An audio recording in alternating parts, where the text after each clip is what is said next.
Ассаляму алейкум, азиз телесерчилер. Дықатыңызға хаберлер информацион программасы тақдым етіле. Студияда мен Алимек Айбулаева чалшам, ве біз бүгін юз берген вақаларнен таныш етеміз.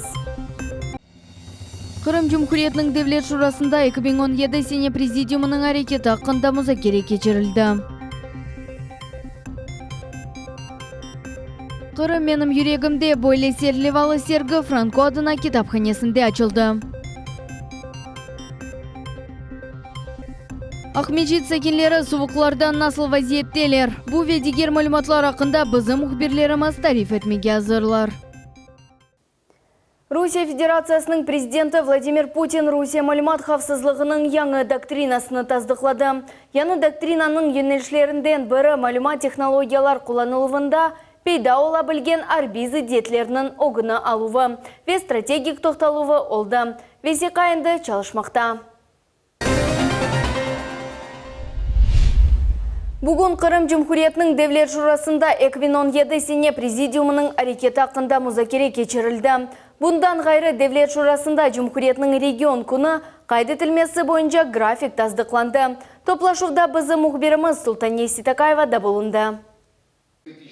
Қырым Жұмхуриет Девлет Шурасының президиумы 5-ші сессия топлашулары için күн мевзусыны тыздылер. Бұл топлашыв 2016 сене декабрь 28 күні кечірілежек. Девлет Шуранын рейсі Владимир Константинов қайдеттіки. 2017 сене президиумның иш планы темелене бұл сене семерелі çalışқан усулар ве янашулар алынacak. Безусловно, за основу будет взяты те методы и подходы, которые сработали в этом году и много лет уже дают свою эффективность. Мы их, безусловно, сохраним. Кроме наших планов законотворческих работ, это основная базовая наша функция.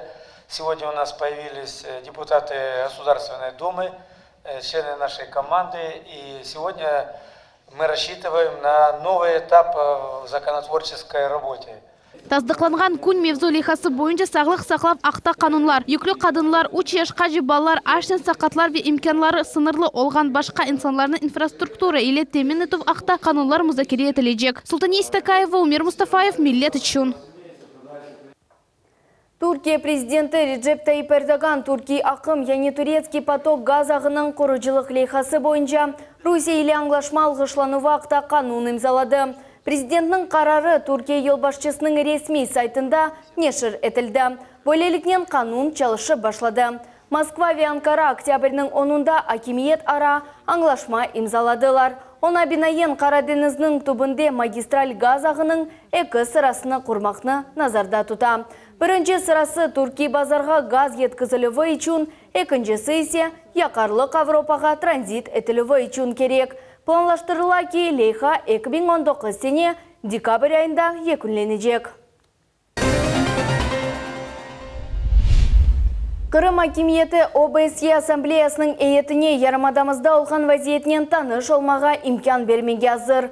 Бұл ақта Қырым Жұмхуриет башы Сергей Аксенов қайдетті. Күтлеви мәлімат васталарының мәліматларына көре ОБСЕ ассамблея әйетінің башы Кристин Муттенен Қырымға зиярет или кележегінің имканы қайдете. О Киев ве Москва арасында олып кечкен одиселерден сон ярымададан насыл вазиет олғаныны оз көзінен көрмек үшін кележек.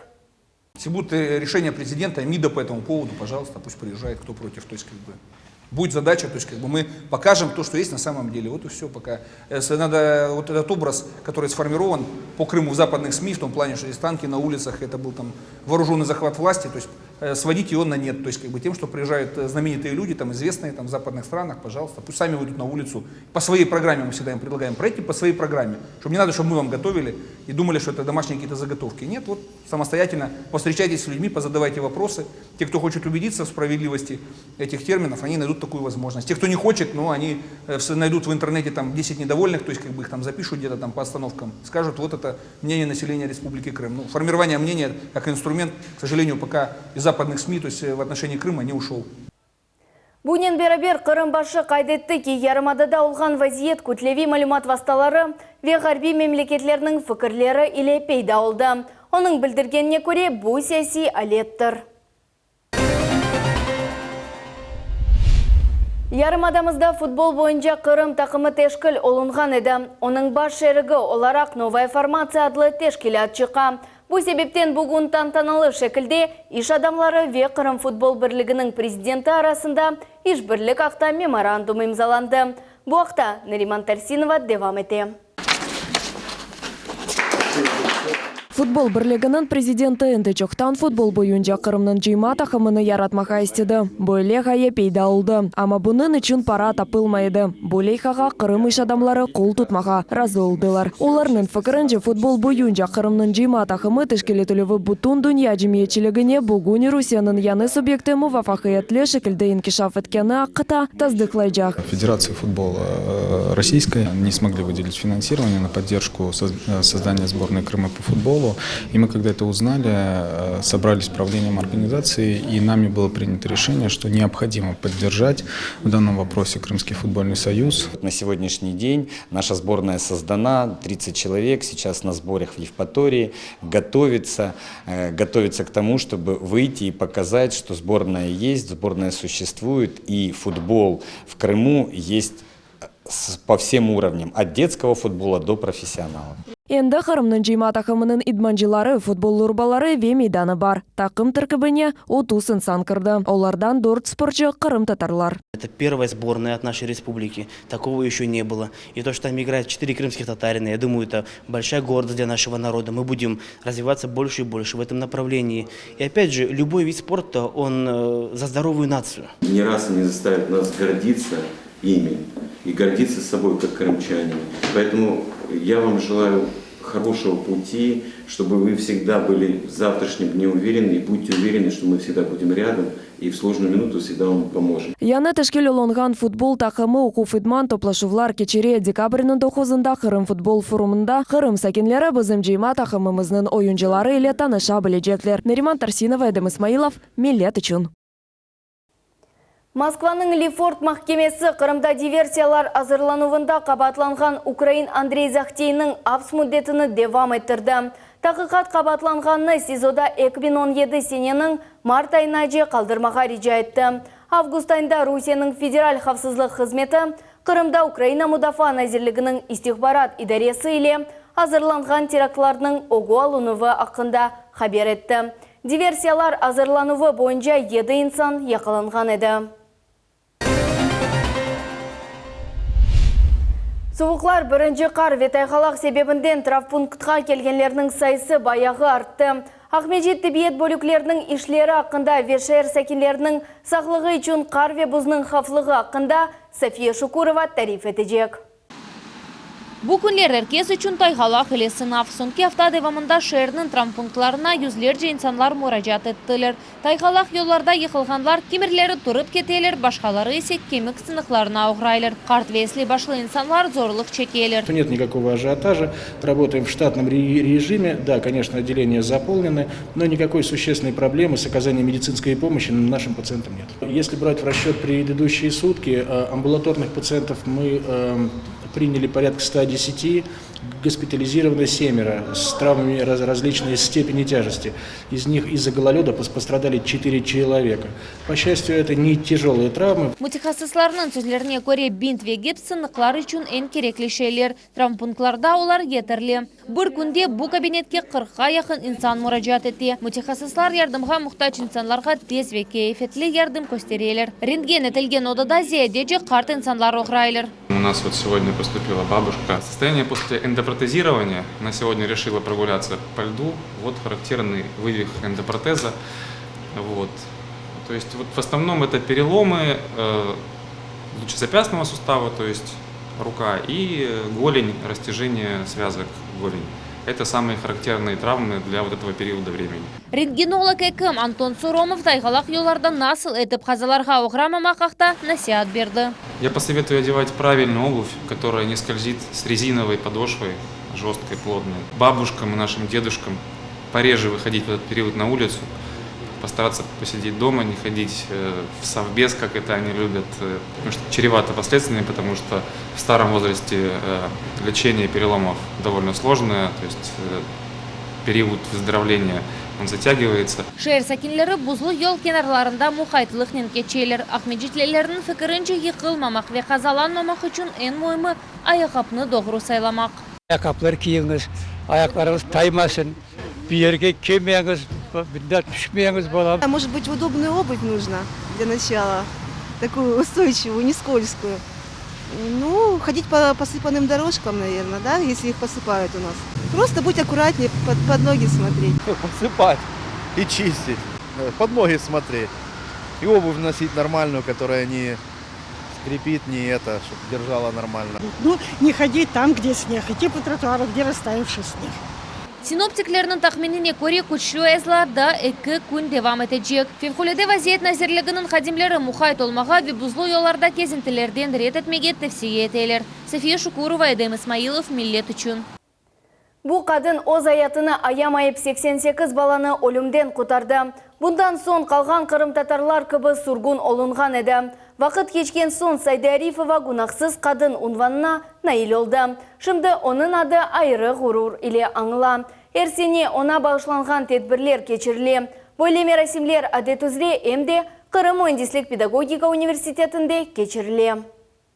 Өз аятыны аямайып, ехудейіні құртарған инсанны праведник яне қунақсыз деп адлайлар. Шымдыки вақытқа жей дүнияда бойлы адамлар сайысы 15 бинге яқын. Олардың арасында Сайда Арифова қадын Бақшысарайда дүнияға келе. Улы ватан женкі вақытында қырым татар қадыны 88 ехудейлеріні өлімден құртарған еді. Бақшысарай бала бақчасының мудирі олып, талебейлерінің милетінің гізлеп, балаларының жаныны құртарды. Сайда Арифова ағыр яшайышқа бақмадан ер вақыт позитив ашық инсан еді. Оның мереметлігі еркезін айретте қалдырайды, дей оның оғлы Мұстафа. Менің жанымда, жүрегімде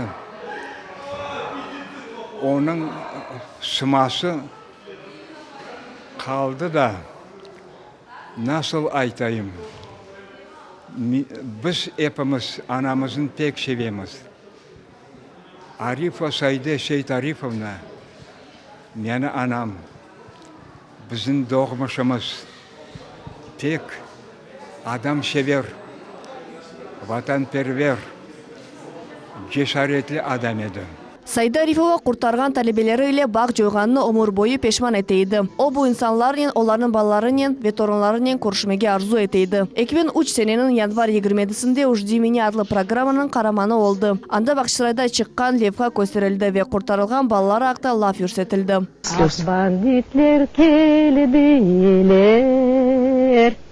Они не разбирали, кто перед ними, старые или молодые.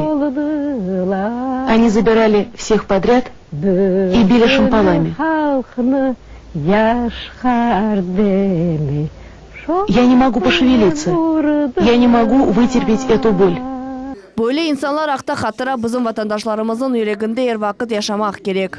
Это крымско-татарская активистка, которая спасла 88 детей, рискуя своей жизнью. Мы гордимся, что среди нашего народа есть такие герои. Хабарин серлевалы ихудей газетаның муариры Елена Райгородская Сайда Арифова ақта ве о құртарған балалар ақта ештіп кино шығармаға істеді. Фильм бүсене азыр олмақ керек. Конференцияда оның трейлері тақдим етілді. Я еврейка по национальности, когда я узнала, что во время войны происходили такие события, и крымская татарка Сайда Арифова спасала в основном детей, ну не только детей, но в основном детей, и многие из них были еврейской, крымчарской национальности. Меня это очень тронуло, конечно.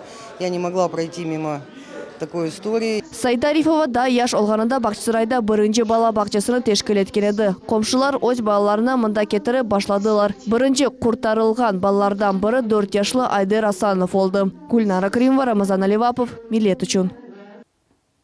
Қырым менің жүрегімде. Бойлемевзуда Оджа Нурия Акчурина Муфтиева ве Қырым Өндислік педагогика университетінің санат кафедрасы студентлері бераберлікте сергі тағдым еттілер. Сергі бүгін Франко адына китапханеде açılды. Эсерлер Қырымның чешіт түрлігіне бағышланды.